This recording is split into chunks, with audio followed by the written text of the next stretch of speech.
नमस्कार दुनिया हालचाल को स्वागत करुछि मु संजय।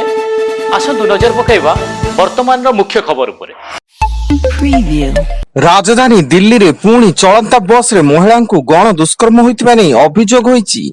दिल्ली रो रानीबाग अंचल रे जने 30 वर्षीय महिला चलंता बस रे गण दुष्कर्म होइतिबा बेले ई घटना रे पुलिस बस को जब्त करी दुई अभियुक्तों को गिरफ्त करिछि। नीट यूजी 2026 परीक्षा रे अनियमितता और पेपर लीक घटना रे सीबीआई जयपुर 3 गुरुग्राम जड़े एवं नासिक जन को गिरफ्त कर विभिन्न स्थान रे चढ़ऊ जारी रखिछि। चलित वर्षर नीट यूजी प्रश्नपत्र गुरुग्राम जड़े डाक्तर 30 लाख टंका किनिथिले। मे 3 रे परीक्षा हेबाक थिया बेले एप्रिल 26 रे सेमानंकु मिलिथिला प्रश्नपत्र। राज्य में ऑनलाइन औषध बिक्री समेत 3 दाबी नहीं आसंता मे 20 तारिख में बंद डाकरा देइछि Utkal chemist and druggist association. Online रे बिक्री रे रिहाती मिलुछि हेले औषधर गुणवत्ता को अणदेखा करा जाउछि बोली एसोसिएशन अभियोग करिछि। मयूरभंज जिला तिरिंगी थाना अंतर्गत कुळुघुटु गां डबल मर्डर घटना रे हत्याकारी मोचका हालदार चिकित्साधीन अवस्था मृत्यु। 2 जन को नृशंस भाव हत्या करबा परे ग्रामवासी आक्रमणर शिकार होइतिला अभियुक्त मोचका।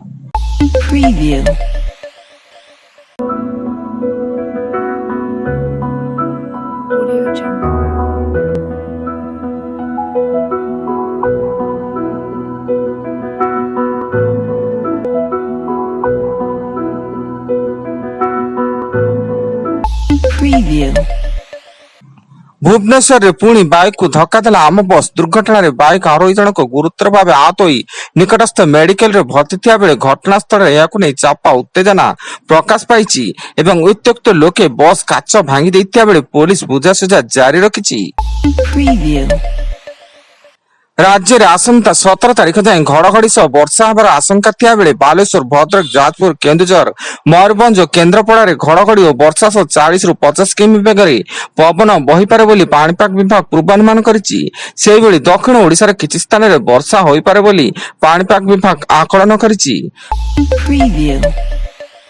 बलांगीर जिला तुसुरा ठारे थिबा 132-33 केबी ग्रिड रे भयावह अग्निकांड फल ग्रिड पछपटे थिबा नूतन ट्रांसफॉर्मर और विभिन्न सामग्री पोड़ी छारखार हो जाइछि एवं नियार भयावह एते जोर अछि जे स्थानीय अंचल आलोकित होई पड़िछि।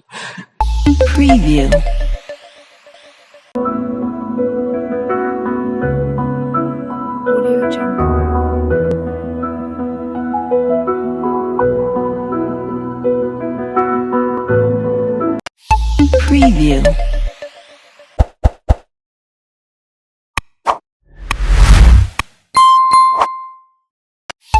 Preview.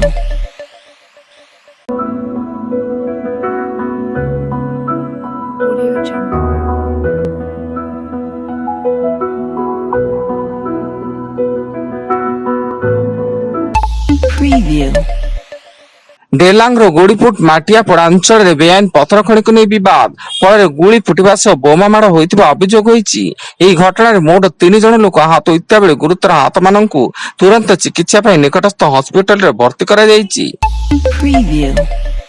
मध्य प्राच्य चलता युद्ध परिस्थितिर प्रभाव एवं सारा विश्व अनुभव करुछि। फल अंतर्जातीय बजार औषधि तैल मूल्य लगातार बढ़ुवा बेले यार सीधासलख प्रभाव भारतीय बजार उपर पड़िछि एवं पेट्रोल डीजेल दर वृद्धि के नहीं साधारण लोकंक मन रे असुस्थता और आशंका बढ़िबारे लागिछि।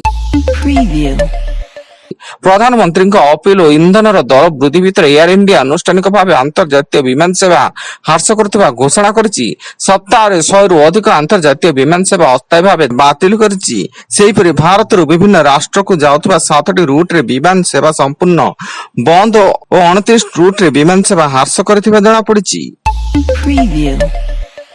एवं राजधानी रे इंजीनियरिंग छात्री को गण दुष्कर्म अभियोग होइछि। दुष्कर्म घटना रे छात्री को पुरुष बंधु और तार संघ समेत 4 अभियुक्त को पुलिस गिरफ्त करी क्राइम स्पॉट रे तनाघना करा जायतिया बेले साइंटिफिक टीम सह तदंत करिछि कमिश्नरेट पुलिस। छात्री को प्रेम जाल रे फसाई प्रेमिक और तार संग मिसी दुष्कर्म करथिबा नै इन्फो वैली थाना रे अभियोग होइतिला। वर्तमान पई एतिकी अधिक न्यूज अपडेट्स पई विजिट करंतु आम वेबसाइट www.duniyahalchal.in। धन्यवाद।